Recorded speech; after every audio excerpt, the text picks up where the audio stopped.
Fait que ce gars-là, t'as pas le choix de le réussir à le faire fonctionner. C'est ça de cash, puis il est là pour être là. T'es en développement, là. Développé. Il se pensait trop arriver dans le show déjà. Il a trouvé une petite mine d'or, moi, là. Je le vois vraiment comme un facilitateur, là. Ça va être. On flippe des choses de police. Pas le temps de niaiser. Le contrat, c'est 8,7 millions par saison. Il reste 2 ans. Là. C'est vraiment cher, guys. Mais si Columbus retient, je sais pas, un 25%, on va donner quelque chose qui est très, très peu en retour. Nous autres, je suis convaincu. Là, je sais pas, moi, je dis n'importe quoi, un Harris avec un choix de 2 ou un choix de 3 au pire. Là. Puis là. Salut les Québécois! Vous venez d'entendre un petit extrait de l'épisode numéro 37. On était 2 semaines en avance à la nouvelle, mon Vinny. Tabarnouche, on était dessus. Écoute, Presque dessus. Bon, on avait un petit 25% retenu de la part de Columbus dans nos scénarios, mais on s'est entendu que c'est pas mal ça. Dans tous les scénarios qu'on a nommés, il y en a un qui est arrivé. Hey, merveilleux. En plus, c'était notre première cible potentielle sur notre épisode spécial sur les cibles de Kent Hughes. On n'est pas payé dessus, guys. Intéressant. Puis il y en a bien qui n'étaient pas d'accord non plus, qui disaient L'aîné à Montréal. Oublie ça. Lâchez ça, là, un autre Zegris. 8,7 millions à Montréal, oublie ça. C'est en partie une des grosses raisons pourquoi on a été en mesure de l'amener à Montréal. Fait que, mesdames et messieurs, bienvenue au Habs Québécois Podcast, épisode numéro 40. Woo! Mon vite, j'espère que tu vas bien avec ces nouvelles-là. Et que ça va bien depuis lundi. C'est excitant. Sérieusement, depuis qu'on a appris cette nouvelle-là, la saison devient de plus en plus... c'est de plus en plus long, stick. Ah ouais, c'est insoutenable la pression puis le désir de voir du hockey, guys. L'arrache des cheveux. Ouais, je pense que moi aussi. fait que, dans le fond, mon Vince, l'arrivée de Patrick Laine à Montréal, on va en parler, on n'a pas le choix. Là, il fallait faire un petit épisode spécial. Là. Nous autres, c'est le dimanche d'habitude, mais là, on s'est lancé. Regarde, là, tout le monde est tout feu, tout flamme. On coupe la semaine. Part là-dessus. Ouais, regarde, il fallait vous donner un petit bonbon, guys. Là, fait qu'on est là. Fait que Patrick Laine qui se présente, là, dans le fond, il se présente à Montréal avec son lourd contrat de 8,7 millions, 2 ans. 0 retenu de salaire de la part de Columbus. Dans l'échange, dans le fond, étant donné que justement, ils n'ont pas retenu une scène, ils nous ont shippé un choix de 2e tour en 2026. Donc, le Canadien de Montréal qui fait l'acquisition d'un des plus... c'est drôle... c'est un des bons marqueurs dans la Ligue nationale actuellement, mais c'est aussi un risque. C'est très controversé maintenant. Dans qu'est-ce qui est toute la situation qui était là, l'aîné récemment, mais écoute, on va en parler en long et en large, puis je pense que ça va faire couler bien de l'encre ce sujet-là, mais sérieusement, c'est excitant. Kent Hughes qui a réussi à faire ce qu'il a dit. Il voulait de l'offensive, il voulait un top 6. Un gars top 6 en attaque, il voulait se grossir en attaque. Écoute, on commence à avoir un package deal juste avec une addition comme ça. Puis c'est sûr que c'est pas parfait. Il y a eu des raisons pourquoi on était en mesure d'aller chercher l'aîné, comme quoi que on n'était pas la seule équipe, là, guys, qui était intéressée à ses services. Là. C'est pas une poubelle, là, ce gars-là, là, non plus, à 26 ans. Ben, il y en a qui le voient comme ça. Là. Il y en a qui pensent qu'avec ce qu'il a vécu dans la dernière saison, il est fini mentalement. Là. Non, mais moi, je suis tellement pas d'accord. Ben là, non, avec la conférence de presse qu'il a faite, je m'excuse, mais es-tu prêt à revenir, tu penses? C'était quelque chose, cette conférence-là. Il a répondu à une couple d'interrogations que je suis comme, OK, il est prêt pour Montréal. Là. Il a même mis sa tuque pour se capturer, c'est qu'au fait. Oui, exactement. Ben, lui, il avait sa tête, même s'il est en Floride, pas de problème. Ouais. Fait que, l'aîné, dans le fond, qui est resté disponible pour le Canadien en raison justement que, d'après moi, c'est un des seuls clubs canadiens de Montréal qui est en mesure d'accepter 100% du salaire de l'aîné. D'après moi, les autres clubs qui étaient dans la course, là, on a entendu parler que Buffalo était dans la course, Utah était dans la course, un club comme Détroit également a été mentionné comme étant dans la course pour l'obtention de Patrick Laine là, actuellement. Mais c'est le Canadien qui sort grand gagnant. Je pense qu'une des grosses raisons, c'est justement le salaire qu'on est en mesure d'absorber. Je pense que Don Waddell, le DG, a mentionné à plusieurs reprises qu'il n'était pas intéressé à conserver du salaire sur l'aîné. Fait que c'était un méchant... Avec raison un peu. Là. Un méchant défi, pareil, pour Waddell de sortir un gars comme ça à 8,7 millions qui a dit « Moi, je joue pas pour vous autres l'an prochain, oublie ça. » Fait que lui, il s'est dit « OK, tu veux pas être un Columbus Blue Jackets, on va te faire plaisir, mon gars, on va te sacrer dehors. » Exact. Puis écoute... Mais non, personne ne veut garder un joueur qui veut pas jouer pour ta team. Ben, c'est logique, me semble.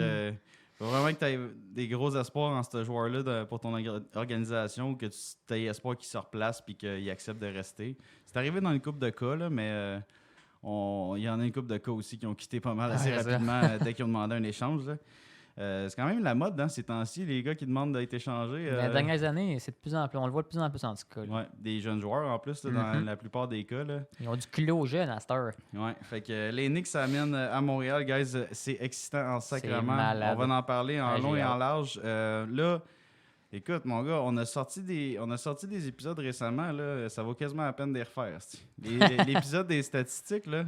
On a projeté les statistiques offensives des gars. Écoute, là, avec un Lainé dans l'organisation. Il va falloir booster toutes les stats de tout le monde un peu. Ben, en tout cas, c'est partenaires de trio, il va falloir en parler. Puis il va falloir projeter une saison pour Lainé, là. Fait que, épisode à venir, les amis. Ouais, dites-nous dans les commentaires si jamais ça vous intéresserait de faire un review, là, une révision 1 de littéralement nos statistiques projetées pour au moins l'attaque du Canadien. Là. Le reste, ça n'a pas bougé mais écoute. Parce que ça va avoir un gros impact, cette transaction-là, autant en attaque qu'en défense. Fait que je voulais me lancer, dans le fond, sur les propos un peu qui ont été regroupés du côté du Canadien, dans le fond, de Kent Hughes et du côté de Lainé dans ses points de presse récents qui ont eu lieu avant hier. Fait que je me lance, dans le fond, guys. Fait que, bon, Vince, côté Kent Hughes, il a mentionné avoir été extrêmement à l'aise avec la situation lorsqu'il a discuté avec Patrick Lainé, en compagnie d'ailleurs de Martin Saint-Louis et Jeff Gorton. Ça a l'air que ça a tout été réalisé au courant du week-end. Chapeau à Don Waddell de Columbus d'avoir permis au CH de discuter avec un joueur qui ne leur appartient pas. Généralement, t'oublies ça. Là. Mm-hmm. Genre, t'oublies ça, parler à quelqu'un qui t'appartient pas. Fait que tu peux mentionner à ton agent, tu peux discuter un peu de ci, de ça, d'un contrat, mais il faut que tu aies la permission. Puis Don Waddell, là, vraiment, il a donné le feu vert, puis ça a été extrêmement apprécié, mentionné de la part du Canadien également. Il y avait comme un peu pas le choix. Là. Le gars, il sort du programme d'aide. On aimerait ça savoir il est où dans sa tête. Il faudrait y parler. Ouais, c'est ça. On va quand même le payer 8,7 millions. On aimerait savoir. C'est à moindre des choses d'avoir un petit convoi avec, s'il vous plaît. Au moins un petit 5-10 minutes. Au moins un petit coup de téléphone. Là. Exact. Ensuite, deuxième point, dans le fond, il a mentionné que cet échange-là était un peu pour remercier les joueurs de l'organisation du Canadien qui ont démontré énormément de dévouement lors des dernières saisons. Ces 3 dernières saisons qu'on a un peu, comme dit le terme, tanké. On est allé dans la cave. Puis, tu sais, des gars comme Suzuki qui n'ont pas bronché, Caulfield, Slavkovski, qui ont gardé le sourire, qui ont travaillé fort. C'est un peu... Kent Hughes a mentionné que c'est une façon, dans le fond, de motiver les gars, de leur donner un peu un boost, de dire, regarde, guys, vous travaillez extrêmement fort, on le voit, là. Puis, tu sais, on sait que c'est pas facile de finir 27e, 30, d'un 30, stick, puis dans le cave, les boys. Genre, voilà un petit quelque chose qui va vous remettre le smile en face. Puis là, tu l'as vu, même Slavkovski, il a commenté récemment qu'il est excité. Il a hâte à la saison. Il est excité là, de la saison. Oui. Là. Fait que, c'est sûr. Et puis ça, je suis convaincu que c'est généralisé. Là, tu sais, Kent Hughes est confiant de l'avoir. Molson est confiant de l'avoir. MSL, mais moi, je pense que le coach des Rockets, c'est Pascal Vincent. Ouais. Pascal Vincent, il l'a coaché tout à Columbus puis à Winnipeg. Là. Ah, il connaît comme... Ça, c'est un autre style de bon point pour Montréal, là, d'avoir Pascal Vincent dans l'entourage puis qui va pouvoir y jaser. Tout, c'est vraiment bon. Là. Ils n'ont jamais voulu confirmer qu'ils ont parlé avec Pascal Vincent de Lainé, mais... C'est sûr qu'il y a eu un petit mot à dire. C'est sûr que lui a parlé à Lainé un peu. C'est plus qu'évident. C'est le first contact qu'il y a eu, c'est sûr. Là. Mais il n'y a jamais, en 2 questions directes des journalistes, Kent Hughes n'a jamais voulu confirmer. Ouais, c'est vrai. Écoute, regarde, je sais pas ce que ça aurait fait dans la vie de Pascal Vincent, mais anyway. Fait que, ouais, c'est ça. Fait qu'il a mentionné qu'il voulait donner un petit oomph à l'équipe, dans le fond, puis aux joueurs pour leur dire écoutez, guys, on voulait être dans le mix. On a-tu des chances? Là? On a-tu peut-être plus de chances? Bon, c'est ça. Puis également, tu sais, c'est littéralement aussi un peu un nanan pour les partisans. Là, ça fait 3 ans, guys, qu'on mord la poussière, qu'on est dans la cave. Là, avec Lainé, ça donne un potentiel superstar, un marqueur de 30 buts, là, facile. Puis lui-même a dit qu'il voulait viser le 45, 40-45 à Montréal. Là. Il a dit 40 à 50. Là, mais 50, ce serait fou. Ouais, mais là, il a fait 44 une fois. On va le laisser le temps de rentrer, mais en haut de 30, là, je pense que c'est les yeux bandés. Il va être en mesure de le faire. Là. Fait que c'est vraiment ça. Un plus pour l'organisation, un plus pour les fans. Puis, tu sais, le Canadien va être dans le mix. Ils n'ont pas menti. Ils ont vraiment fait leur devoir. Puis, chapeau à Kent Hughes de ce côté-là. Ensuite, il a mentionné, dans le fond, le contrat. Là, donc, 2 ans à 8,7. L'aîné, c'est loin d'être un joueur fini. C'est sûr qu'il y a un lourd contrat. Il sort d'une situation assez particulière aussi, qu'il y a eu des moments difficiles. Mais il a mentionné, dans le fond, le fait que c'est un contrat qui reste du court terme dessus. Là. C'est un 2 ans. Oui, 8,7, c'est énormément d'argent, mais tu as quand même un des rares talents dans la Ligue nationale là, que tu es allé chercher pour, je veux rien enlever à Jordan Harris, mais un 5e défenseur. T'sais. Ouais. Fait que nécessairement, tu te dis que c'est un risque, c'est sûr, c'est beaucoup d'argent. Le gars, il était pas top shape dans les dernières années, mais le potentiel de cet échange-là est immense. Puis un risque de seulement 2 ans, le Canadien devait sauter là-dessus. Comme on l'a mentionné dans nos anciens épisodes, on veut pas brûler d'étapes, mais un seul morceau, juste un ajout comme ça, mais c'est méga important. Ça a des répercussions partout dans l'alignement. Mais oui, puis il y en a qui ont... Là, je checkais sur mon cell pour essayer de trouver des infos parce que j'ai vu de quoi passer sur ma story Instagram, puis je suis quand même confiant sur l'aîné parce que tu sais, moi, les joueurs qui sont blessés dans le passé ou qui sont dans le programme d'aide, d'habitude, je boycotte ça bien raide. Ouais. Mais là, j'ai vu comme une semaine avant que l'échange soit fait, j'ai vu qu'il est parti d'une fondation. Lui, là, quand il est sorti du programme d'aide, il est parti d'une fondation. Fait que, techniquement, ça prouve qu'il a compris et qu'il est rendu au point que lui-même, il veut aider les autres. Là. C'est déjà un gros step, ça. Là. Exactement. C'est plus un kid comme non, quand ça. il est rentré dans la Ligue nationale. Exact. Puis moi, quand j'ai vu cette story-là, je fais comme, hey, je voyais lui et sa blonde qui annonçait toute la fondation. Puis tout vraiment, hey, pour vrai, c'est beau à voir d'un joueur de hockey qui sort du programme d'aide. Là. Fait que pour vrai, belle maturité. Puis moi, je suis zéro inquiet de ça, là, de le voir rentrer à Montréal. Là. Puis à 26, là, quand tu penses à ça, là, à 26, je sais pas comment t'étais, là, mais comme... C'est l'année passée, ça, pour moi, maintenant. Ça fait pas si longtemps. Mais moi, à 26, je commençais à toucher un peu à ma maturité. Nous autres, les gars, c'est un petit peu lent, là, puis chez moi, pas des rushs, les boys. Là, mais pas pour moi, peut-être pour toi. Ouais, c'est ça. Mais on s'entend-tu, ce gars-là, il est rentré à 18 ans, c'est un legit superstar à Winnipeg. Là. Il a marqué 44 buts à sa 2e saison. Là. Il était mort de rire. Là. Lui, il pensait que Matthews, il pouvait le mettre dans sa petite poche arrière. Là. Parlant de ça, ça va-tu être bon le combat Matthews-L'aîné? Le duel. Ben oui. Ça va être bon, ça? Il faut qu'il rivalise avec un marqueur de quoi? 63 buts? On comparera pas les stats. Là. On va comparer les jeux d'un contre l'autre à Montréal et à Toronto. Ouais, ben regarde, il y a encore... il faut qu'il redresse sa carrière pour remonter dans le statut de peut-être commencer à effleurer ce que Matthews fait à Toronto. Là. Mais pour vrai, notre Matthews à nous, ça va être l'aîné. Là, là. Ouais. Fait que, mais c'est ça. Fait que grosso modo, il a parlé du fait que tout s'est rendu possible parce que ce contrat-là, oui, il est pesant, mais il est à court terme. Il voit Canadien que dans les 2 prochaines années, on va commencer à effleurer le fait de peut-être faire les séries ou de pousser les équipes à tout faire pour nous éviter de faire les séries. Fait que d'avoir un 2 ans avec l'aîné qui peut littéralement switcher sa carrière de bord avec Martin Saint-Louis comme coach, avec des jeunes loups qui vont l'entourer, qui vont le motiver, qui vont le faire radorer la game, dans le fond, là, qui va réaimer le fait de jouer au hockey. Écoute, ça peut devenir incroyable comme trade. Fait que pour un 2 ans de risque, c'est pas dramatique. Anyway, dans 2 ans, on va pouvoir dire vraiment que le Canadien est dû pour faire les séries éliminatoires. Fait que si l'aîné est encore là, ça veut dire qu'il va avoir été productif puis qu'on va leur signer sûrement pas à 8,7, là, à moins qu'il ait fait 100 points par saison. Là. Ça m'étonnerait, mais... Puis si jamais il fait pas bien puis que dans 2 ans, il ne fit pas avec l'équipe, finalement, on se rend compte que c'était une erreur, quasiment. Il s'en ira, Big, puis ça finit là. Dans 2 ans, on va libérer 8,7, puis il y a des jeunes qui vont rentrer qu'on va devoir payer. Puis... Fait que, tu sais, le asset management, si je peux me permettre l'anglicisme là, de Kent Hughes et Jeff Gorton... Vraiment débile. Pour la fenêtre d'opportunité du Canadien, le fait que on n'est pas encore dans notre fenêtre victorieuse, là, on commence à gratouiller le fait de faire chier des Ottawa, puis des Buffalo, puis des des clubs que ils sont censés être en avant de nous autres. Là. Mais là, peut-être qu'ils se disent « Hey boy, ils vont être à checker Canadiens cette année, tout d'un coup. Là. Juste avec un gars. » Ouais. Ensuite, un autre des points de Kent Hughes, il a parlé bien sûr de l'aspect mental de la chose, là, que l'aîné il avait l'air vraiment serein, il avait l'air tout feu, tout flamme pour le défi.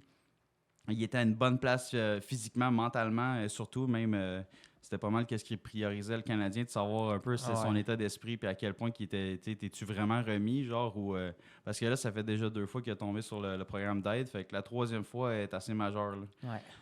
Fait que c'est ça, fait que c'est tout pour plaire à l'organisation puis aux dirigeants pour vraiment faire ce move-là.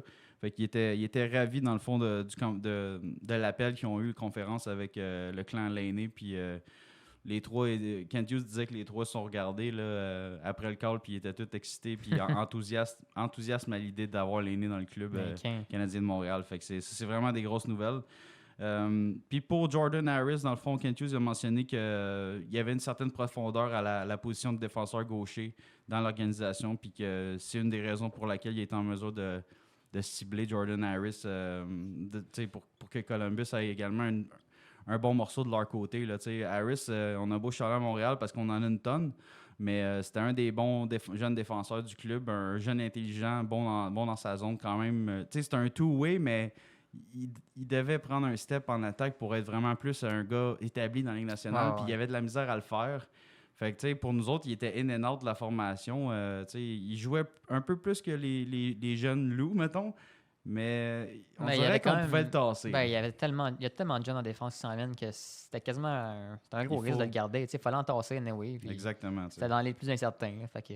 C'est ça. Puis c'était un des... On le sait, là, on entendait son nom dans les rumeurs de transaction. Ça fait quoi... Ça fait même un an de ça. Là. Exact. Fait que Harris, malheureusement, qui quitte pour Columbus. On va lui souhaiter la meilleure des chances quand même. Merci beaucoup pour ses services. Puis ce gars-là, il a une carrière dans la Ligue nationale. C'est une question de juste peaufiner son jeu. Puis on sait que c'est pas le plus gros, mais s'il se développe vraiment avec un défenseur hyper robuste là-bas, écoute, ça va faire un pairing assez solide pour Columbus. Là. Ils sont dans les bas-fonds. Là. Ils ont besoin de jeunes qui sont capables de jouer dans la Ligue nationale puis manger des minutes. Là. Exact. Fait que Harris fit pour ces points-là. Fait que je vais passer également les points du côté Lainé, guys. Fait que lui, bien sûr, là, comme tous les joueurs qui sont tradés, il est excité d'arriver ici. C'est sûr que c'est la cassette, là, mais il avait vraiment l'air d'être sincère dans son point de presse. Pour vrai, il avait l'air serein. Il avait l'air... il trouvait ça cool. Là, vraiment, là, il avait l'air excité, sincèrement. Il était conscient également, il a mentionné qu'il était conscient de la pression à Montréal et le fait qu'il va avoir les projecteurs sur lui pendant à Montréal le 3/4 ou le 4/4 du temps. Pas mal, oui. Pas mal. Il dit que dans le fond, lui, ça ne fait aucunement peur, qu'il connaît les marchés canadiens à cause qu'il est atterri à Winnipeg au début de sa carrière. Puis à Winnipeg, c'est tough. Là. C'est un gros marché. C'est un gros marché pareil. Le monde, ils connaissent leur hockey. Les Jets, c'est quand même énorme. Puis... c'est ça, il dit, j'ai connu un gros marché canadien. Il dit là, bon, ça se peut que ça soit pire. Là. Ça se peut que ça soit comme, encore plus intense avec Montréal, mais il dit, je carbure à ça. J'ai eu des grosses saisons à Winnipeg quand la pression était intense, fait que j'ai hâte. J'ai hâte d'être là. On va t'en mettre de la pression, mon chum, si ça t'en veut. Il y en a déjà. Oui. Ensuite, un autre point, c'était il voulait pas revenir comme simplement un marqueur de but. Il y avait 2-3 journalistes qui ont posé des questions vraiment sur ses buts, sur le fait que c'est un marqueur. Il poussait vers le marqueur, mais il dit, pour vrai, je veux revenir puis m'établir pas juste comme un marqueur de but. Je veux permettre à l'équipe de gagner. Puis c'est ça que, tu sais, je suis rendu à un âge que là, je suis tanné de marquer des buts puis de perdre pareil. Il dit, moi, je veux marquer des buts. Oui, c'est ce que j'aime bien faire, puis je suis talentueux là-dedans, mais je suis pas juste un marqueur de but. J'ai un bon playmaking ability. J'ai un sens du jeu. Je suis capable de passer la rondelle également. Puis il dit, tu sais, oui, je vais toujours avoir mon lancer, mais je veux pas revenir juste comme un marqueur. Je veux arriver, contribuer à l'équipe pour qu'on gagne. Exact. Ça, c'est malade. Puis il a même parlé de ramener une Coupe Stanley pour le Canadien. Fait que lui, bon, il est parti à long terme, là, mais on s'entend que c'est des belles paroles. C'est des belles paroles pour le peuple québécois. S'il se voit à long terme avec Montréal, c'est juste vraiment bon signe pour vrai. Là. C'est juste trop bon signe pour nous autres. Là. Ouais. Puis dans le même élan, là, le deuxième commentaire, c'est qu'il disait, il y avait un des journalistes qui mentionnait, tu penses-tu être capable de revenir comme un gars de 30 buts? Il a dit non, je veux pas être un gars de 30 buts, je veux être un gars de 40-50 à Montréal. Fait que, il veut revenir dans les premiers niveaux là, de marqueurs de but qui étaient à son arrivée dans la Ligue nationale. Ce gars-là, il a marqué 44 buts, 70 points, sa meilleure saison. C'est un estique de joueur de hockey qu'on a dans les mains. Là. C'est juste on l'encadre, on le motive, on le met avec un groupe de jeunes vétérans qui trippent ensemble, ça peut donner vraiment des flamèches incroyables. Ensuite, dans le fond, il a parlé qu'il voulait faire partie exactement d'un club gagnant là, qui aspire à des grandes choses, puis qui voyait que le Canadien, depuis au moins 2 ans, s'en allait dans la bonne direction. Fait que, en voyant le club, tout le monde en santé, on est plus attrayant aussi. Là. Ouais, c'est sûr que l'année passée, ça, c'est sûr. Tu sais, t'as Dak au moins à montrer. Tu te dis, regarde, tu vas jouer avec Suzuki ou Dak. Tu es comme, ok, c'est quand même pas pire, tu sais, là. Fait que, de ce côté-là, c'est sûr que le top 6 pour lui est quasiment assuré là, à Montréal aussi. Fait que automatiquement, ça va lui donner du temps de glace. Puis c'est un bon fit là, dans le fond là, de ce côté-là. Nous autres, on cherchait un marqueur, on cherchait de la grosseur, comme je l'ai dit un peu en début d'émission. Il remplissait ça. Il sait très bien que c'était un fit parfait. Là, tu sais, là. Fait que, on va pouvoir regarder, en donner une tape dans le dos à Armia et dire hey, prends exemple sur lui. Là. Ben, il suivra jamais, mais regarde. S'il prend un peu exemple. Côté talent, côté lancé, tout, tu vas pouvoir dire ça. Mais je sais pas si on va avoir l'éthique de travail incroyable de l'aîné, mais on va en reparler, bien sûr, là, dans la formation. On sait où qu'on le voit puis avec qui là, pour maximiser ses forces, bien sûr. Puis je termine dans le fond avec les 2 derniers points de l'aîné. Donc, il se sent beaucoup, beaucoup plus outillé pour faire affront au down d'une saison. Donc, tu sais, dans le fond, il parlait que lui, à Winnipeg ou à Columbus, quand ça allait moins bien, il décourageait, puis il était tough sur lui-même parce qu'il était comme « jamais pas dedans », comme il était en sacrement après lui, puis ça affectait ses performances négativement au lieu de le pousser. De le motiver. Fait que, il a travaillé là-dessus apparemment, puis il est vraiment plus outillé pour gérer la pression et les creux de vague d'une saison. Parce que 82 matchs, là, un marqueur de but, tu ne marqueras pas à tous les 2 games. Là, même Caulfield, là, c'est un striky guy.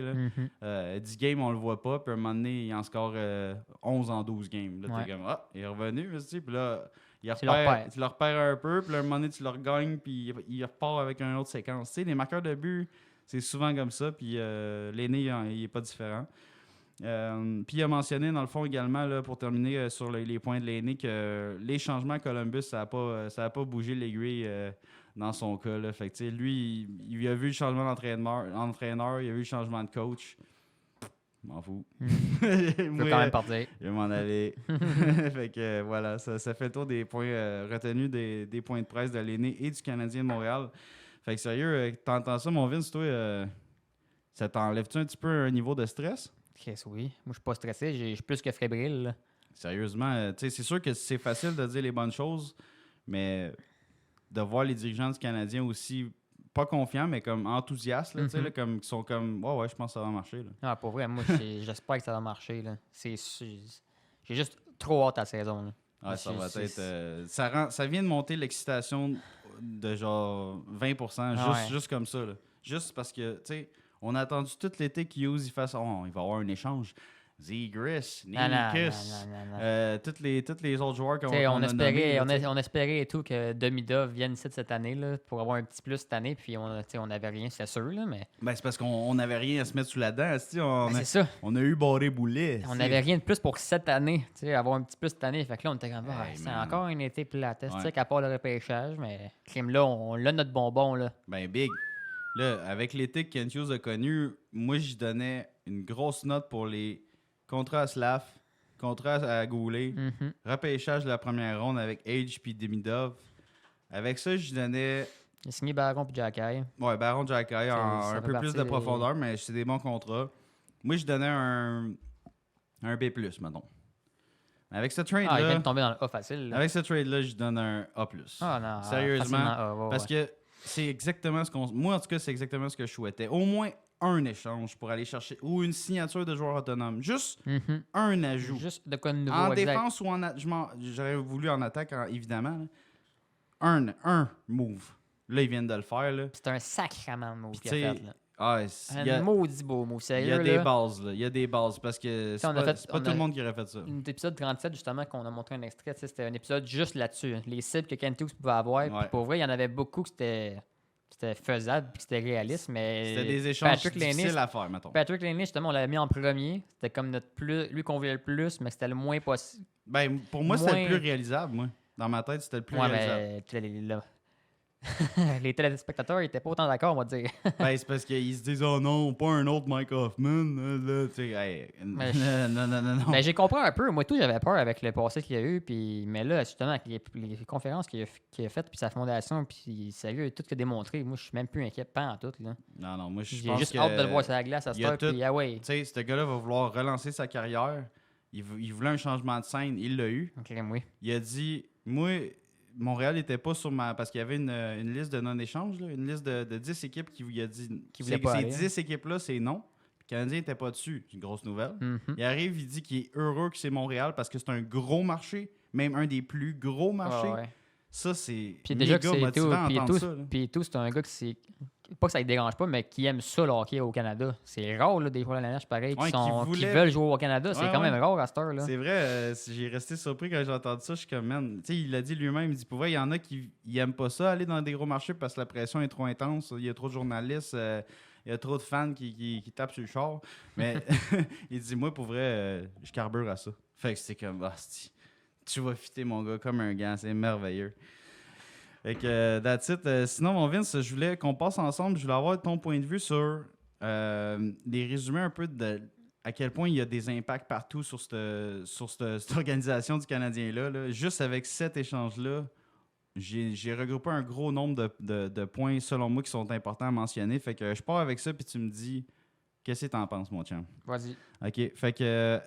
Dans le fond, d'amener l'aîné, là, comme je l'ai mentionné, ça amène exactement ce que Kent Hughes a voulu dénicher pour le Canadien. Donc, un attaquant top 6, un attaquant avec du gabarit, du talent, parce qu'évidemment, on en manque. Un marqueur naturel qui va épauler Caulfield, Suzuki, Slavkovski, parce qu'on en avait juste 3 qui étaient capables de faire plus que 20 buts. Là. Le Newhook en santé devrait atteindre plus que 20 buts. Slav, oui.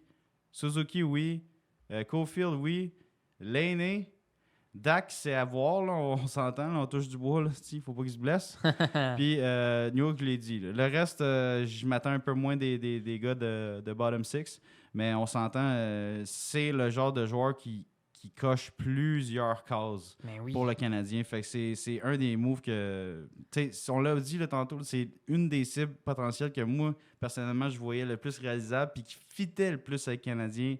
En plus de la situation qu'on le payait pas cher, le gars. C'est comme la pièce du puzzle qui manquait, si on veut. Là. Hey. Il est complet comme joueur. Puis le fait qu'il rentre dans le top 6 direct, ça fait que tous nos autres joueurs qui étaient pas à leur place, ben ils descendent et ils se placent à leur place. Fait que il n'y a rien de plus parfait que ça là, en ce moment. Là. Exact. Puis tu dis complet, c'est sûr que c'est pas un gars qui va gagner le trophée Selke. Là. Puis, complet en guillemets. C'est peut-être pas la meilleure éthique de travail, vous allez voir.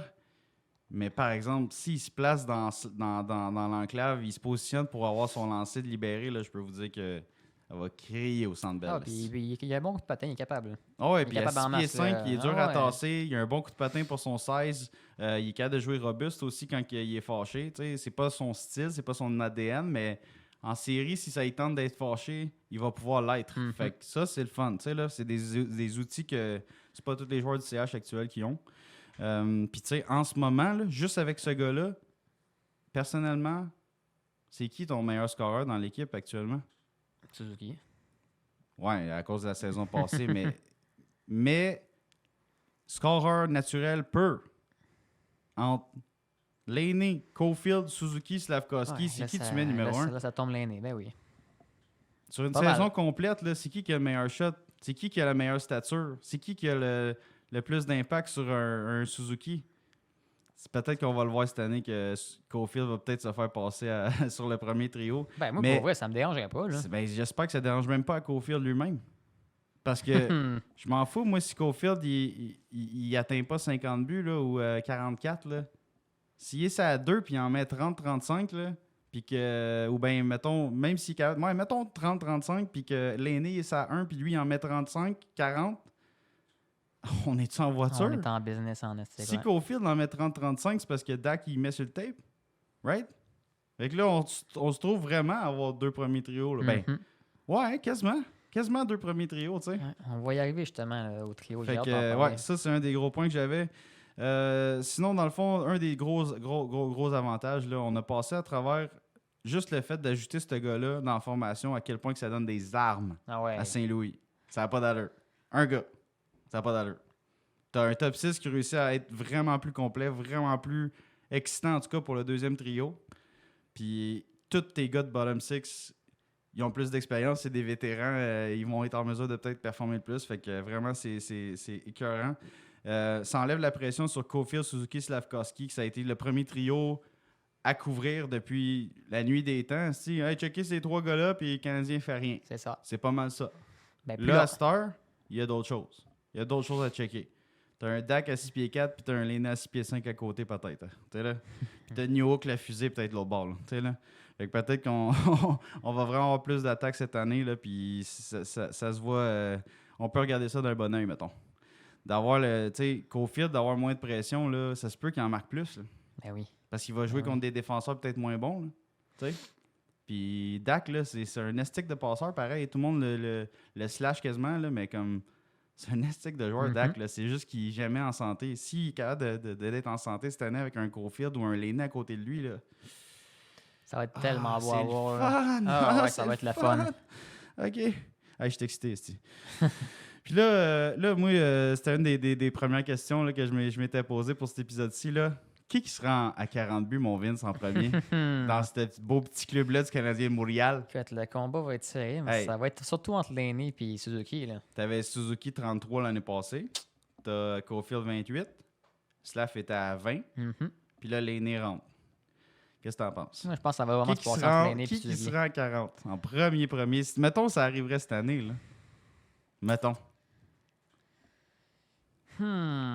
C'est sûr, c'est entre Suzuki et Laine. C'est sûr. Pas Caulfield? Ah non, je pense pas. Caulfield, toi? Je pense pas, ouais. Ah ouais? Ah ouais, je pense pas. Mais c'est vrai que Caulfield... Pas en premier. Il peut pogner le 40, mais pas en premier. J'y crois pas. Ouais, avec mettons qu'on a une petite course à l'interne, une petite compétition à l'interne. Mettons que tu mets un 250 000 là, de bonus sur le premier qui le pogne. Là. Et qu'est-ce que ça qui les motive? Qui est à l'argent là? le plus? Écoute, Suzuki et Laine, pas mal le même âge. Ils n'ont pas l'air tant à l'argent. Laine, il gagne déjà un esti gros salaire. Laine, c'est le plus riche de toute la gang. Il est mort de rire. Suzuki, il a un bon contrat et tout. Caulfield aussi, pour vrai. Je pense pas que c'est de l'argent. C'est juste pour les skills, dans le fond. Ah ouais, c'est ça. Moi, je pense que c'est... Sérieusement, là... Pour vrai, je pencherais quasiment vers Suzuki. Ah ouais? Ouais. En avant de Laine? Ah ouais. En avant de Caulfield? Je suis sûr qu'il pognerait... Le combat s'accélérait, mais il pognerait couple de game avant Laine. Du moins, j'espère. J'étais sûr que tu allais me dire Caulfield avec confiance. Non. Parce que moi, ça joue. Je sais que Suzuki, sérieux, l'année passée, il en a mis dedans là, à côté, mais j'ai l'impression que 40, c'est un autre méga step. Là. Mais non, Suzuki, chaque fois que ça marche pas et qu'on a besoin de scorer, il la met dedans. Là, il va voir qu'il n'est pas tout seul et qu'il y a de la compétition pour faire ça. Il va faire hey, mais s'il voit, moi, je le sais, là, moi, je suis capable et tout. Là. Mais si Suzuki voit un gros Slavkovski en feu puis un Laine de son côté gauche, il va peut-être passer à beaucoup de passes. Ouais, ça c'est Non, moi, personnellement, je voyais vraiment. Sérieusement, si tout est dans les étoiles sont alignées, là, ça devrait être Laine. OK? Deuxième, j'aurais mis Caulfield. Troisième Suzuki, pardon. Quatrième Slav. Parce que Slav est encore loin un peu dans son développement. Non, Slav, c'est pas de suite. C'est ça. Slav, il aime bien passer la puck aussi. Là, fait que c'est plus un playmaker dans son ADN. Fait que c'est un peu ça mon ordre. Moi, c'est Laine. Si tout va bien, tout le monde est en feu, tout le monde a un cerveau en santé, tout le monde est sa coche, psychologiquement, physiologiquement. Laine, Caulfield, Suzuki, puis Slavkovski. Dans ma tête à moi, dites-nous en commentaire, ce serait quoi votre ordre de qui tape les 40 buts avec le Canadien de Montréal pour la première fois entre ces 4 gars-là. On va le tester au moins dans les 2 prochaines saisons. Pas mal exact. Laissez-nous savoir. That's it. Sinon, fait que c'est ça. Fait que plusieurs armes à Saint-Louis. Qui va atteindre 40 buts en premier? Ça, c'est nommé. Ensuite, place presque automatiquement des gars comme Roy, Anderson, Gallagher, Armia dans des rôles de bottom six dans l'organisation. Où c'est qui mérite? Ben écoute, le seul que je suis un petit peu triste, c'est Roy. J'aurais vu Roy dans le top 6 peut-être sporadiquement au cours de la saison. Là, ça va être difficile à percer, mon ami, mais peut-être. Ça va être plus facile pour lui de mieux paraître, selon moi. Là. Ben ouais, sur une troisième ligne avec. Ça va être mieux pour son développement. Anderson ou Anderson qui veut vraiment revenir un facteur. Là, il veut vraiment revenir quelqu'un dans la Ligue nationale. Mettons un Evans, Roy, Anderson, ça pourrait faire quand même l'affaire. Ou un Dvorak qui veut faire sa dernière année avec Montréal, peut-être ça à 3. Je sais pas si Evans va être en mesure de Moi, je vois Evans 3, mais sûrement que Dvorak va rester à son poste de troisième centre. Fait que, tu sais, Gallagher va avoir de la misère à percer le top 6. Anderson n'a plus d'affaires là. Roy, potentiellement, il va potentiellement fitter là de temps en temps. Armia, ça va être difficile de percer le top 6, mais c'est possible de temps en temps si jamais on veut avoir une plus grosse formation, mettons. Là. Tu sais, fait que, écoute, notre bottom 6 va être automatiquement mieux là, que l'année passée. Oui. C'est tous des vétérans que avant ils jouaient sur le top 6 quasiment. Là. Exact. Tu sais, Gallagher, c'est à 3 ou c'est à 4, il est censé faire de quoi? Là? Armia, Anderson, je m'excuse. Là. C'est go là, cette année. Là. Là. Ben oui, c'est go certain.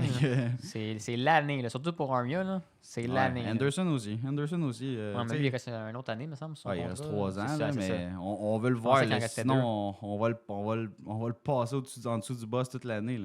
Il était déjà en dessous du boss la saison passée. Là. Une autre saison de même, là, je pense qu'il va capoter. Là. Il capotera. Moi, ça fait longtemps que je suis tanné d'Anderson. Moi, je pense qu'il va revenir cette année. Je suis convaincu. Ensuite, sinon, sa place hors de la formation des gars comme Pezzetta et Barré Boulay, malheureusement, qui viennent de rentrer, mais je pense que malheureusement, ça va être à Laval. Écoute, là, il y a bien trop de monde tout d'un coup. Là, avec... C'est sûr que les blessés, tu sais, les Canadiens, on s'entend, on est bon là-dedans. Mais tout le monde en santé, ces gars-là, ils n'ont aucunement leur place. Non, exact. Aucunement. Tu sais, Pezzetta, 13e, puis Barré Boulay, 14e. Là. Puis vous assisez le 3/4 des games. Fait que rendu là, peut-être qu'ils vont descendre Barré Boulay dans le Rocket. Puis Pezzetta, peut-être qu'on va le perdre au balotage ou qu'on va le garder comme vraiment dans les estrades toute la saison ou presque. Mais moi, je serais bien content. Hein? Ouais, oui, moi tout. Parce que ça veut dire qu'on a plus de talent, ça à 4. Là, au lieu des épaules à Pezzetta que. Il n'y a pas de main, mais il y a des épaules. Il jouera contre des teams un peu plus mean, that's it. Ben, c'est ça. Quand on va avoir besoin de lui, il fera appel, mais sinon, 3/4 des games avec du talent, t'es pas là. C'est ça. En tout cas, ça, c'est mon humble opinion. Sinon, le fait de retirer Harris de la brigade défensive pour ce club-là ouvre un poste en défensive, bien sûr. Là, fait que, on a littéralement plus de temps de jeu pour un gars comme Hudson qui va rentrer dans la Ligue nationale potentiellement cette saison. Strobel, qui bien sûr, il va jouer un rôle de profondeur. Jacka également. Et un gars comme Barron qui va avoir un bénéfice d'avoir du temps de glace sur le troisième duo. Là, parce que Harris jouait pas mal à droite. Puis Barron, c'est un droitier qui joue à droite. Fait que ça peut l'affecter également. Fait que, tu sais, c'est 4 jeunes défenseurs qui vont avoir plus de temps de glace, donc plus de responsabilités, donc plus de développement potentiel. Juste par ce trade-là. Fait que ça a un impact en attaque et en défensive. Fait que c'est vraiment débile. Puis au Canadien, on était rendu à croiser des chemins. Là. Il fallait prendre une décision de sortir 1 ou 2 défenseurs pour au moins... Les jeunes, ils poussent. Là. De Montelark, il y a un espoir d'une place disponible. Là, c'est ça. Fait que sinon, ça va permettre aux jeunes et aux vétérans d'être remplis d'espoir pour la saison, dans le fond, suite à toutes les autres équipes qui sont vraiment devenues coriaces avec les ajouts qu'ils ont faits. Fait que, tu sais...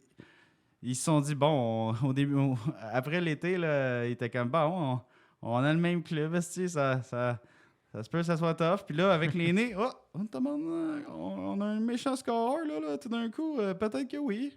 Fait hey, là, ça prime tout le monde dans le gym. Il pousse 25 livres de plus de plate, et tous les gars.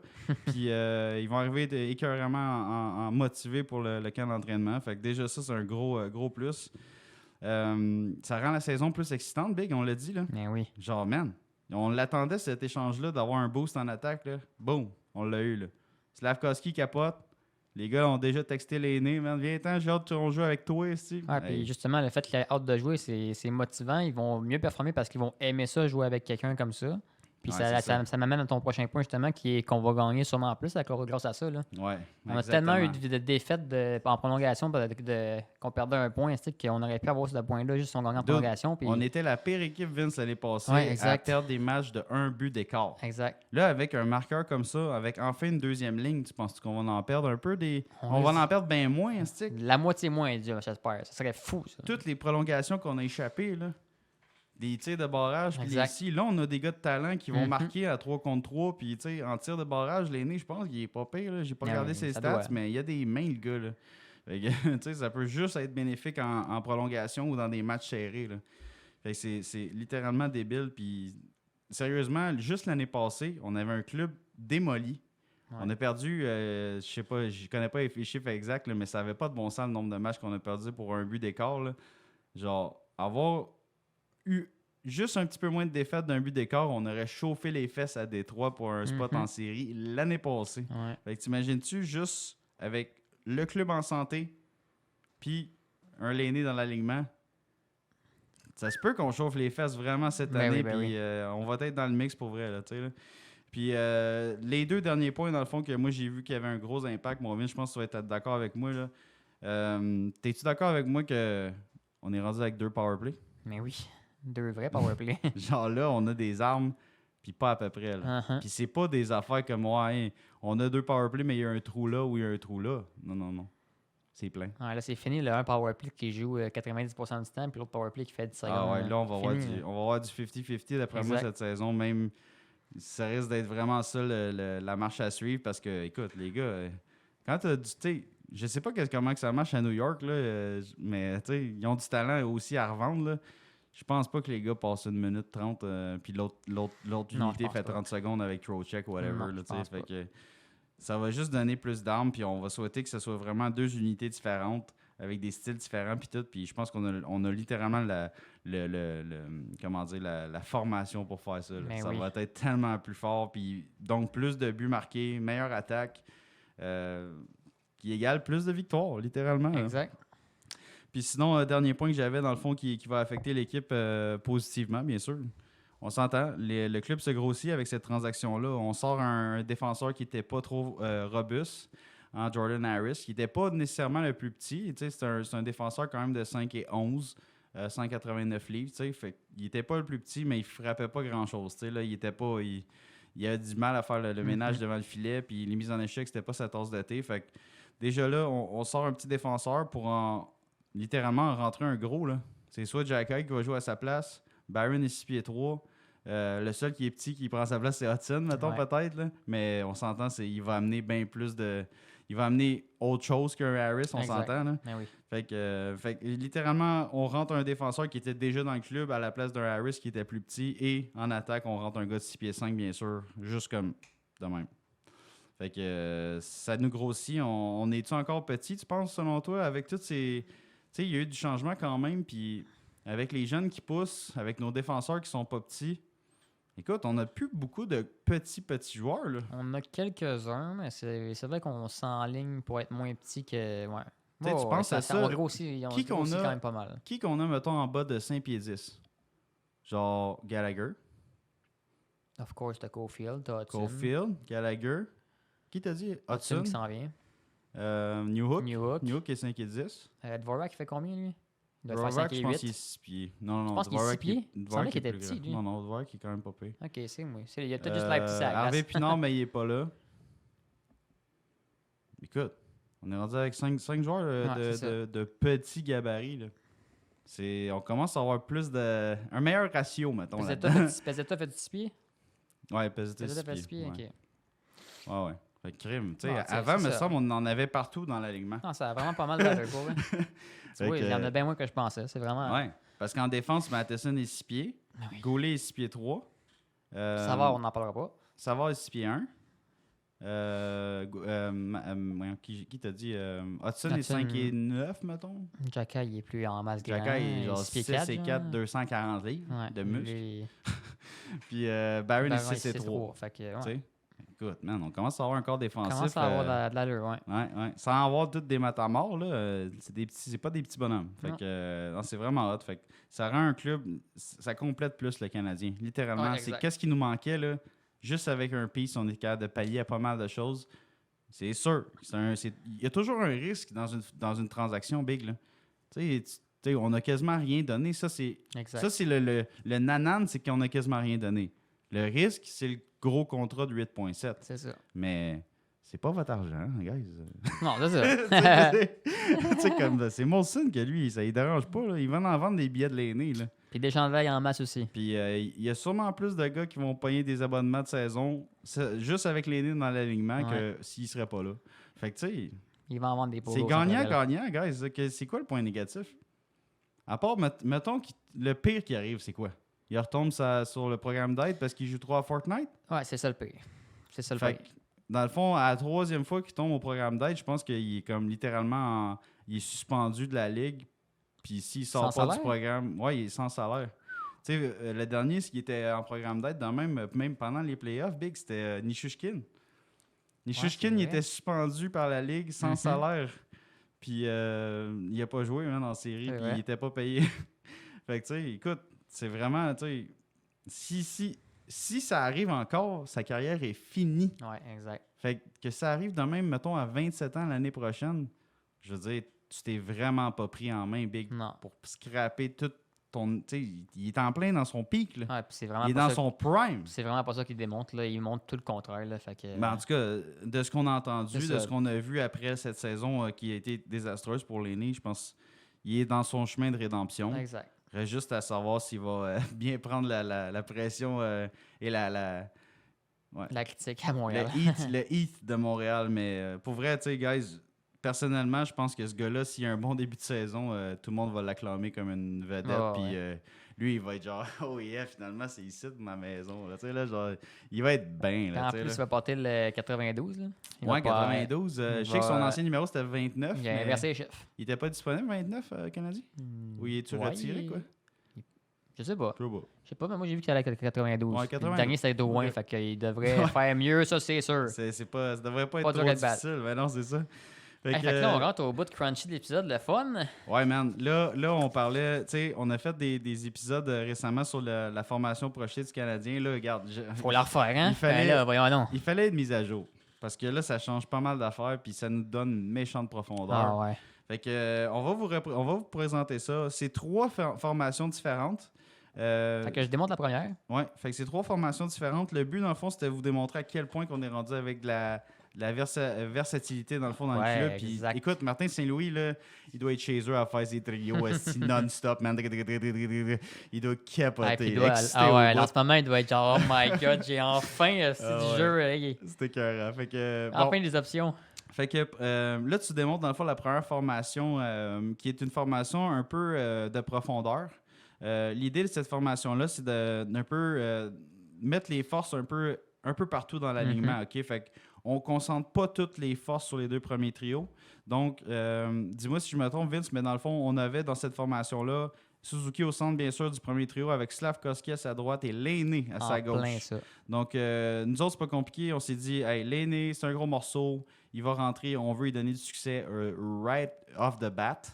Fait que pourquoi pas le mettre avec notre meilleur centre, déjà prouvé qu'il a connu la saison de sa carrière l'année passée, puis ça se peut qu'il fasse encore mieux cette année. Ça ferait-tu pas un beau gros trio, ça, avec Slav et Lane, c'est les ailes? Slav, 6 pieds 3, 6 pieds 4, Lainé, 6 pieds 5 à côté. Suzuki, c'est le plus petit, mais c'est le mini-tank qui brille jamais. Ça serait un trio de malades. Sérieux, c'est sûr que ça fonctionne, ce trio-là. Oui. Ensuite, deuxième trio, on aurait le retour du Dacker, bien sûr. Fait que Dacker au centre, puis j'ai mis Armia sur la 2 à sa droite, avec Cole Caulfield à sa gauche. Donc, Armia qui va être le joueur possession de rondelle, capable de marquer des buts. Dak, le playmaker qui va passer les rondelles à Caulfield et à Armia. Et Caulfield qui va être le marqueur naturel de ce trio-là. Bien sûr, Caulfield sur la 2, on a discuté un petit peu. Ça va peut-être y donner des ailes ou peut-être le démotiver un peu au début, mais il faut qu'il comprenne. Tu sais, Caulfield, c'est encore un jeune joueur. C'est un gars... Il est censé être un joueur d'équipe. Là. Tu le vois dans les entraînements, c'est un bout en train tout. Là. Je pense pas qu'il va être. Non, je pense pas. Mais le seul je défaut pense qu'il est excité de voir Lainé arriver. Là, le seul défaut de ce trio-là, c'est que tu watches Caulfield puis c'est dur de scorer. Ben, Armia est capable d'en mettre une 20, au moins il 20, capable, il l'a prouvé. Ouais. Moi, c'est mon point d'interrogation le plus, c'est Dak. Ouais. Sur ce trio-là. Je veux vraiment juste voir qu'est-ce qu'il nous donne, mais c'est sa place, le deuxième centre. Fait que, regarde, laissez-nous en commentaire si jamais vous avez d'autres propositions. Mais comme je vous dis, là, on va passer vraiment 3 formations avec des styles différents, avec des combinaisons différentes qui vont être pour affronter des clubs différents. Fait que, laissez-nous savoir si vous aimez l'idée. Sinon, dans le fond, on a New Hook sur la 3. Donc, l'idée, c'était ça, c'est d'équilibrer le centre. Puis je sais que j'amène pas Dvorak là. C'est pas mon préféré. Moi, je vois Dvorak comme un joueur correct, mais mérite ta place pour vraiment me prouver que tu amènes une offensive parce que personnellement, je trouve qu'il amène pas grand-chose. Donc, j'aime mieux la vitesse de New Hook au centre avec un Joshua Roy à sa gauche et un Josh Anderson un peu revigoré, un peu en shape d'une méchante été d'entraînement. J'espère que c'est ça qui s'est passé dans le cas de Anderson après son mariage. Fait que j'espère qu'il est motivé à vraiment flipper sa carrière un petit peu là, parce que mettons que ça a pâli pas mal l'année passée. Et quatrième trio, on finissait en beauté. Evans au centre. Fait que je préfère encore Evans à Dvorak. Ben oui. Dvorak à sa gauche parce que je le raye pas d'alignement. Il faut qu'il joue au moins. Non, il faut qu'il joue. C'est juste, là, je le mets à l'aile. Si jamais Evans se fait sacrer dehors de la mise en jeu, mets Dvorak. Fait que là, tu as 2 centres qui gagnent ses mises en jeu pour le quatrième trio. Puis Gallagher sur l'aile droite. Fait que c'est un trio qui peut quand même affronter une couple de bons trios adverses pour être des shutdowns. C'est sûr que c'est pas les plus rapides à part Evans, mais c'est quand même intéressant dans le fond comme alignement. Sinon, on avait en défense, c'est un peu le standard, je pense qu'on va voir cette année. Si Hudson est bon dans sa zone ou il est capable de manger des minutes. Là. Donc Matheson, Goulet, comme d'habitude, Goulet à droite. Hudson, ça va. Fait que ça, c'est vraiment dans la cour à Hudson là, d'être top 4. Ça va être difficile cette année, mais c'est pas fait. Peut-être. Puis troisième duo, j'avais Jacky Barron, bien sûr. Tu sais, Jacky, je le vois tellement compléter un gars comme Barron. Là. Tu mets un méchant tough avec un gars qui a de la misère à être tough. Exact. Puis dans les extras, on avait dans cette formation-là, Pezzetta était out, Barré Boulet qui est ABB out et Strubble n'était pas là dans cet exemple de formation-là. Fait que tu sais, quand même, déjà là, juste comme premier exemple, t'en penses quoi? T'as des forces en présence un peu partout? C'est, comme tu dis, c'est réparti, là. C'est... Tu vas mettre... Ça va se faire, c'est sûr, dans l'année, celle-là. Là. Contre une team qui est complète, là... Ça va se tester. Ah ouais, c'est sûr. Même pendant le camp d'entraînement, je pense que ça va se promener, là, la formation. Là. Martin Saint-Louis, il va tout essayer. Là. Ça va être le mixeur, mon gars. Là. Fait que, deuxième formation, Vince, on y va avec un style différent. Cette deuxième formation-là est axée sur la vitesse et la transition. Fait que c'est vraiment contre des clubs peut-être un peu moins robustes, un peu plus petits, avec des joueurs un peu plus axés sur le talent et la vitesse d'exécution. Ben, on va sortir exemple ce genre de club-là. Fait que dans cet exemple-là, on a conservé le premier trio standard du Canadien Montréal, Caulfield, Suzuki, Slavkovski. On a nos preuves, on sait que ça marche. Fait que pourquoi qu'on ne rendrait pas ça encore cette année, on ne sait pas. T'sais. Ensuite, on a Laney, Dak et Newhook. Fait que c'est un peu, je pense que tout le monde avait un peu ce trio-là dans la tête là, à l'arrivée de Laney, de donner un gros marqueur de but à Dak. Moi, à la seconde que j'ai vu le trade, j'avais fait mes lignes, puis c'était celle-là. C'était ça que j'avais fait dans ma tête. Newhook à droite, puis Laney à gauche pour les deux sur leur côté one-timer. Ouais, ça, je pense qu'on va le voir cette année beaucoup. Ouais, j'ai hâte de voir Newhook cette année. J'ai hâte de voir s'il est capable de pogner un step, puis tu sais. Quand il était revenu de sa blessure, il était vraiment comme... Un moment donné, il avait une excellente séquence, puis je l'aimais au bout de ce gars-là. J'ai hâte de voir Dak aussi. Là. Ouais, j'ai vraiment hâte de voir Dak jouer. C'est un must cette année de le voir. Puis sinon, dans le fond, troisième trio, encore une fois, bon, vous savez, là, c'est une préférence. Moi, j'aime bien Evans à la place de Dvorak. Fait que Evans, troisième centre, avec encore Joshua Roy, troisième ailier gauche, et Yoel Armia sur ce trio-là. Ça, c'est l'ancien trio de l'année passée qui marchait. Lorsque Roy commençait à avoir ses touches en offensive. Là. Fait que j'étais comme, man, je remets ça ensemble. Moi, pas de trouble. Armia, ça donne du poids au trio. Evans, c'est pas pesant. Roy est 200 livres, 6 pieds, correct, mais c'est pas un méga pesant. Je me suis dit, ça pourrait être un excellent troisième. Ah ouais, puis si jamais Dvorak il joue bien, tu le mets troisième centre au P, puis Evans, il va être à sa place sur le quatrième. Moi, tu le sais que j'adore Evans sur le quatrième trio. Là. Il est tellement à sa place que garde. Mais je suis d'accord, là, ça marchait super bien sur le troisième et tout. Là, il est capable en masque. Là. Ben moi, c'est juste à cause de sa vitesse. Puis j'ai l'impression qu'il est capable d'amener plus que Dvorak. Oh, ben oui. T'sais, si Dvorak aurait un meilleur coup de patin, ça serait peut-être pas le cas. Mais pour vrai, à patiner de même, là, il va sur la 4. Puis si jamais Evans, tu vois qu'il l'a pas pantoute, ben regarde. Si il ira Dvorak prendre sa place, il n'y a pas de problème. Au pire, tu vas te retrouver avec Dvorak au centre, Roy, Armia. Puis Evans, Anderson, Gallagher sur la 4. Mais moi, j'avais Dvorak, Anderson, Gallagher sur la 4. Une ligne de vétérans, do or die.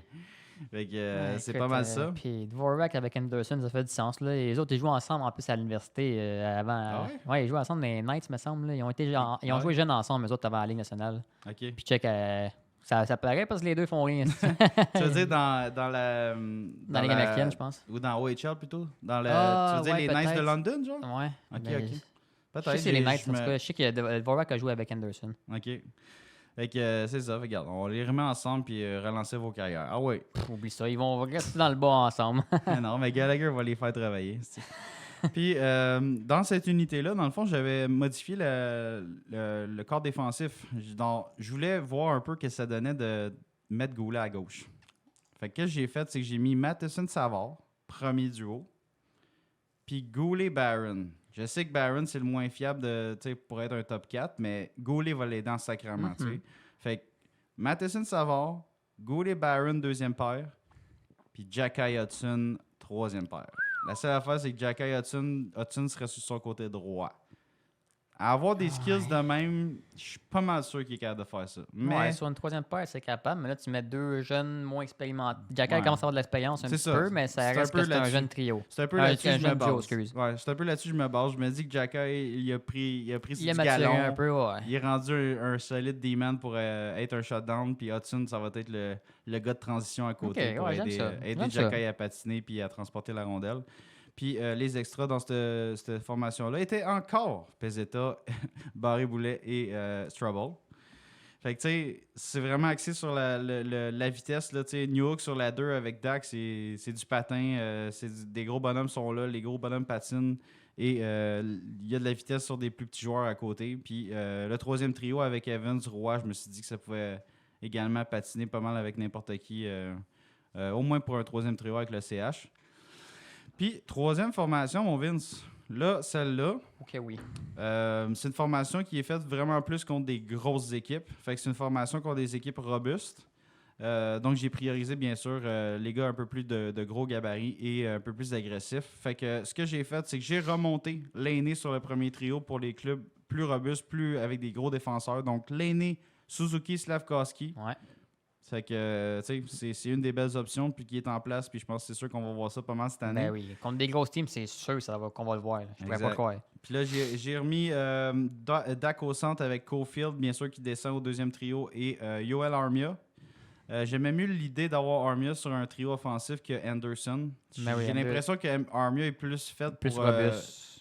Il va frapper plus qu'Anderson. Anderson, il est plus un joueur rapide, d'intensité que... Ouais. Ben moi, c'est vraiment pour sa vision du jeu. Ça, c'est quand il est dedans. C'est vraiment pour sa vision du jeu puis pour compléter les autres parce que Anderson a de la misère dans les deux. Il a de la misère à compléter les autres puis il a de la misère avec sa vision du jeu. Exact. Fait que je le vois vraiment pas aller sur un deuxième trio. Non. Fait que Armia peut passer les plus carrés. Ouais, fait que je préférais vraiment Armia pour son gabarit avec Dak. Fait que t'as l'aîné Slavkovski sur le 1 qui sont les colosses et Dak Armia qui sont les colosses sur le deuxième trio. Troisième trio, Dvorak avec Anderson à sa droite et New Hook à sa gauche. Fait que New Hook reste sur le top 9, mais descend un peu dans l'alignement. Et quatrième trio, Evans, Pezzetta, Gallagher. Fait que tu sais, Pezzetta rentre dans l'alignement pour ses épaules, pour ses coups d'épaule et son énergie. Evans va être le stable, bien sûr, en quatrième centre. Et Gallagher, ben, c'est son spot qui reste. Je te dirais. C'est son spot. Ok, c'était pas mal ça. Puis là, j'ai changé encore le corps défensif. J'étais avec Goulet-Savard, première paire. Fait que j'enlève Matheson de la première paire pour la première fois. Je me suis dit, Goulet, avec son contrat, là, il est-tu rendu là? Peut-être. Fait que Goulet-Savard, première paire. Matheson, Jacky, parce que je mets Jacky à droite parce que j'aime pas Barron Matheson. Je trouve que les deux ensemble, c'est horrible. Non, moi non. En tout cas, dans leur zone, c'est horrible. Je suis pas d'accord non plus. Ouais. Fait que de mettre un tough avec Matheson qui frappe pas bien, que Matheson va être le patineur, Jacky va être le shutdown. C'est juste que ça met Jacky à droite parce qu'on n'a pas de droitier tant que ça. Puis mon troisième duo, bien sûr, je rentre Strubble dans l'alignement là, parce qu'on voulait un troisième duo plus tough pour ce genre de club-là. Et Barron qui va faire plus, peut-être un petit peu mieux contre les grosses équipes, genre que Hudson. C'est sûr que, tu sais, à 6 pieds 3, il va avoir plus d'outils pour se démerder contre des gros bonhommes là, qu'un joueur comme Hudson. Ça, c'est sûr. Puis, fait que dans cette formation-là contre les équipes robustes, j'avais Joshua Roy qui était out avec Barré-Boulet encore et Hudson qui serait dans les estrades, mettons.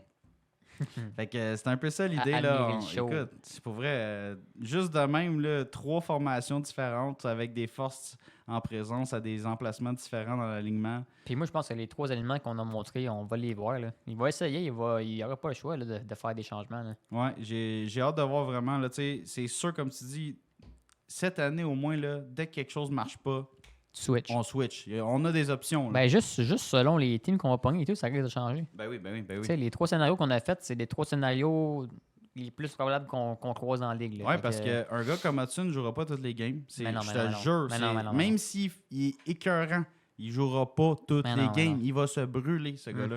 Il n'a jamais joué autant. Là. La première saison, c'est hyper tough. Exact. Pour un défenseur, c'est pire. Fait que, on verra pas Hudson tout le temps. Barron, on le verra pas tout le temps. Jacky, ça se peut que ça soit difficile de temps en temps ou trop rapide pour lui, puis on préfère mettre Hudson ou on préfère, je sais pas moi, on a écoute, on a tellement d'options, là, autant en défense qu'en attaque.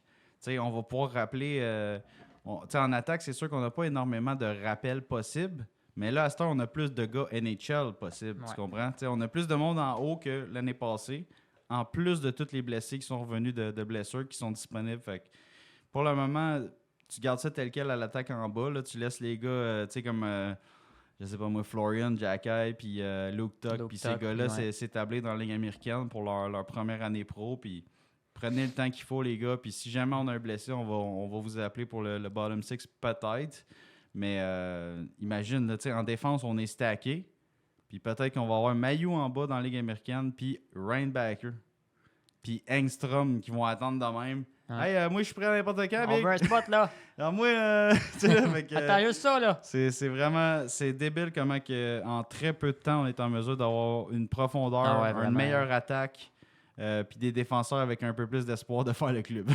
Puis comme on a parlé plus tôt, justement, puis qu'on va en reparler là, justement, le power play, ça va être écœurant. Là, on est rendu avec un vrai power play. Deux vrais power play. On a skippé le power play. Là, on est rendu avec deux vrais power play. Je le montre à l'écran là. Okay. Boom. Là, guys...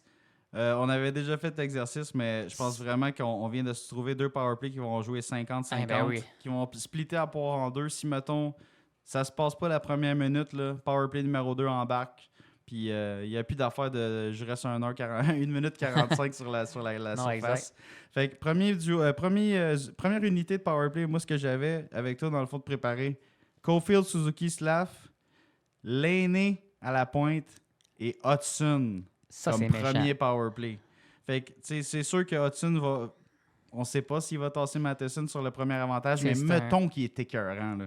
Dans zone adverse, c'est méchant, mais il faut juste pas que la POC revienne vers nous autres. Et si bol, t'as raison. Faut pas qu'elle revienne vers nous autres. Parce que là, t'as Hudson puis Lainé à l'arrière, là. Mais tu sais, ça serait pas mieux avec un Matheson. Ça serait pas tant mieux. Ça serait pas tant mieux, non. Ça serait pas tant mieux. Fait que, c'est sûr que, comme tu dis, mettons que Lainé met la POC sur le pad du gars, là, on est dans la merde un peu. Fait que Suzuki gagne ta mise en jeu. Ouais. Non, j'avoue que ça, c'est un bon point. Mais, regarde, powerplay, on est là pour scorer, right? C'est ça. On est là pour scorer. On voit les buts. Exact. On vise les buts. On vise les buts, c'est ça. Puis deuxième unité, dans le fond, j'irai avec le reste de nos talents, bien sûr. Donc, Dak au centre, position bumper, avec New Hook et Joshua Roy. Je pense que Dak et New Hook, ils vont switcher comme bumper, tout dépendamment c'est qui est le plus à l'aise. Je sais que l'année passée, New Hook était débile, genre en bumper à la fin. En powerplay, en tout cas, il a marqué une coupe de buts intéressant puis bien placé. Joshua Roy, je le vois vraiment comme un peu le playmaker à droite, même qui est capable de lancer de son côté one-timer. Puis à la défense, j'aurais Matheson Barron, littéralement. Fait que le droitier à gauche, le gaucher à droite.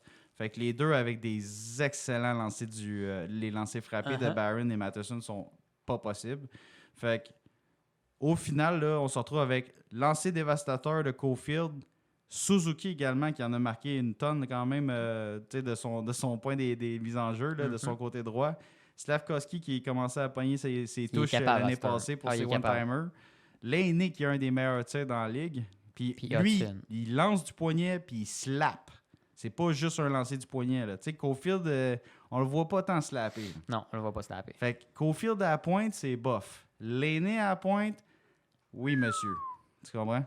Puis d'avoir justement la deuxième unité avec... en fait, puis la première unité, Lainé, ça va être le shooter. Hudson, ça va être le tricoteur qui va faire les jeux, qui va casser les chevilles aux gens et qui va passer la puck dans l'ouverture. Fait que pour vrai, j'aimerais tellement ça voir cette unité-là là, en place. Pratiquer ça, guys. Je pense que ça va être un méchant powerplay cette année pour Montréal.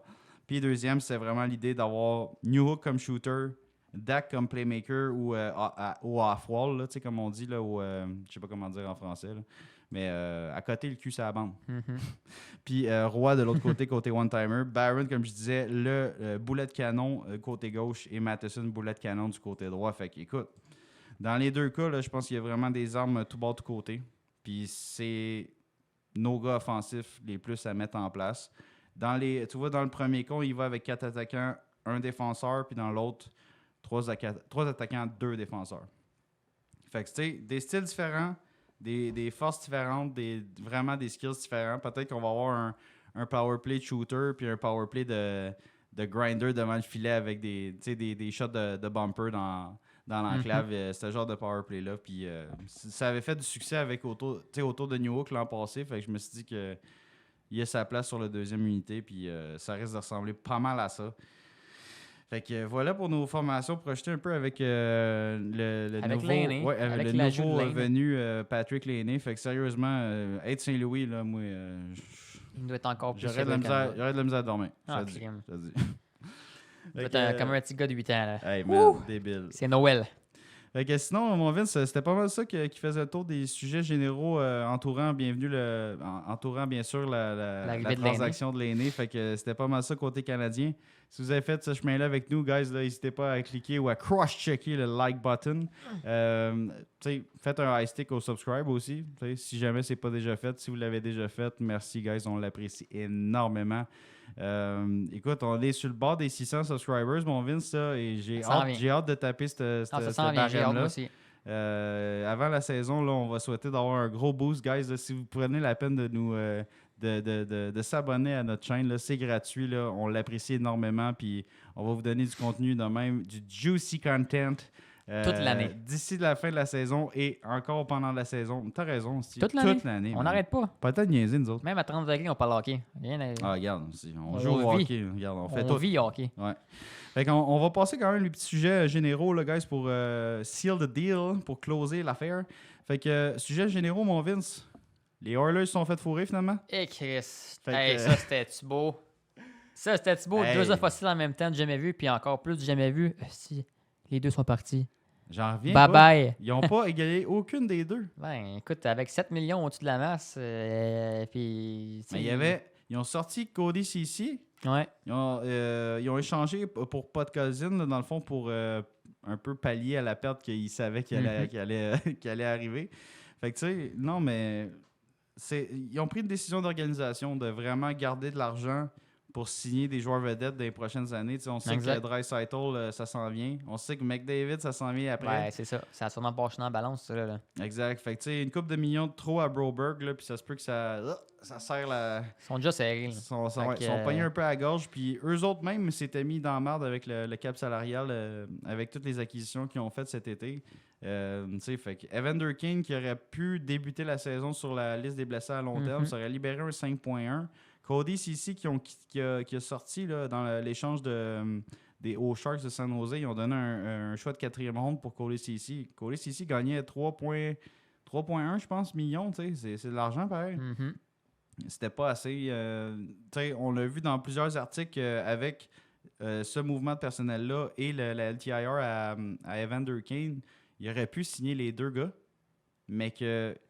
Ils ont joué safe. Au retour d'Evander Kane, il aurait été pogné à sûrement sortir un contrat. Ben c'est ça, ils ont joué safe à long terme. Là. Ouais, mais comme tu l'as dit, c'est vraiment le long terme qui a penché à la balance. Puis tu sais, c'est sûr que Holloway, c'est un joueur quand même le fun. Broberg, c'est un joueur pas pire, qui commençait à être important, mais pas des si grosses pertes que ça. Non, c'est ça. T'sais.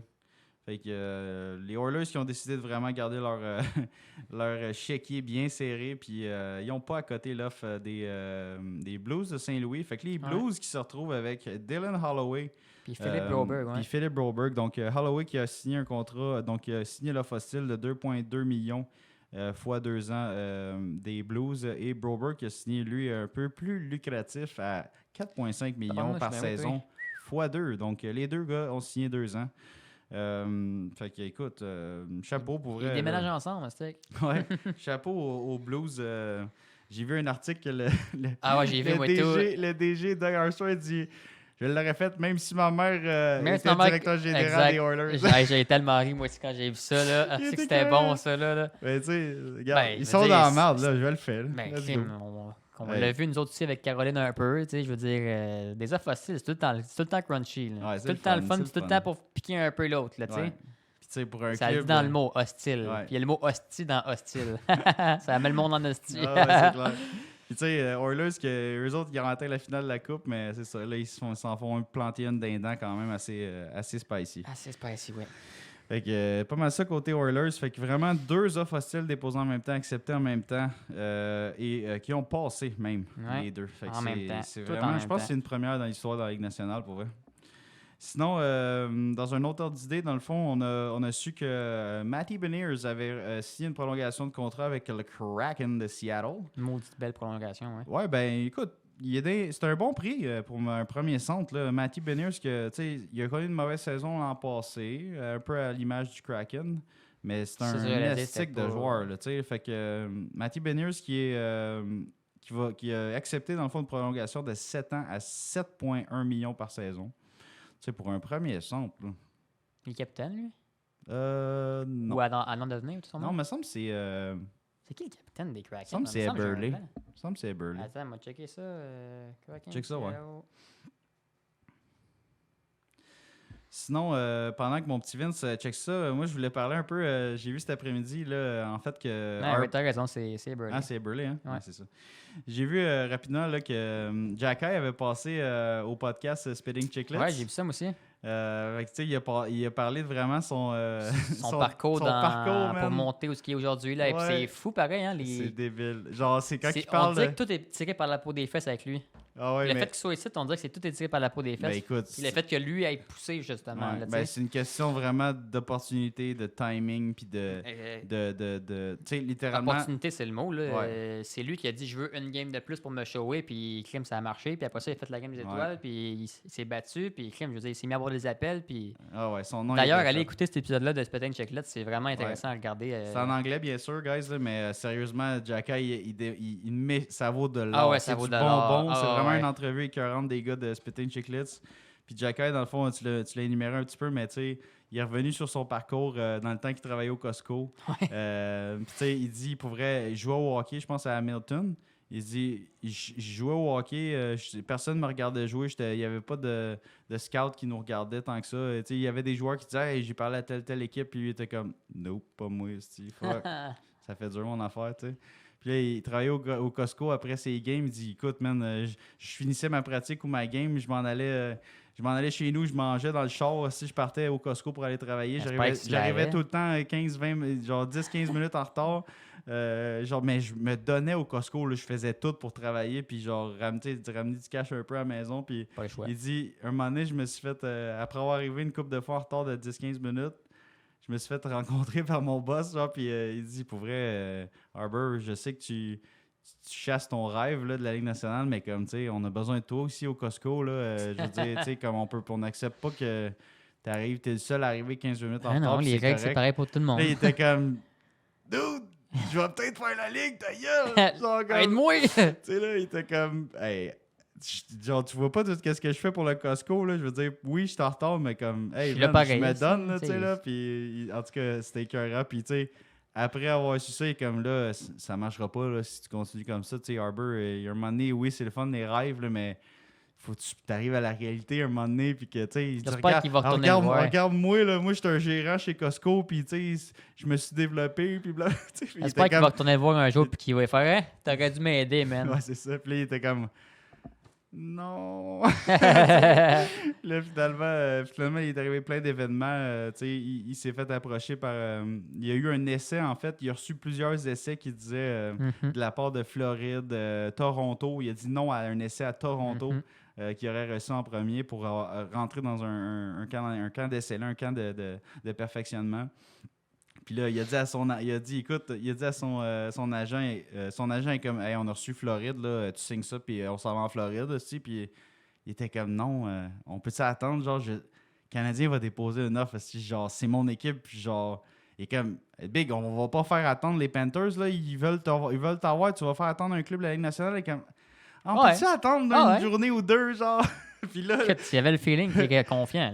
Puis là, il a reçu l'offre du Canadien de l'essai professionnel. Il était comme, OK, on signe celle-là. Hey, son agent devait être bouche bée. Hein. Hey, c'est capoté. Tu sais, puis il aurait pu aller en Panthers, la Floride, dans un gros soleil de Sunrise. Non, moi, je voulais aller à Montréal. Il aurait peut-être eu une coupe cette année. Ouais. Sérieux. Puis lui, il a dit, non, je vais aller à Montréal, man. Ouais. C'est mon club. Genre, c'est là que je vais aller jouer. Puis, hey.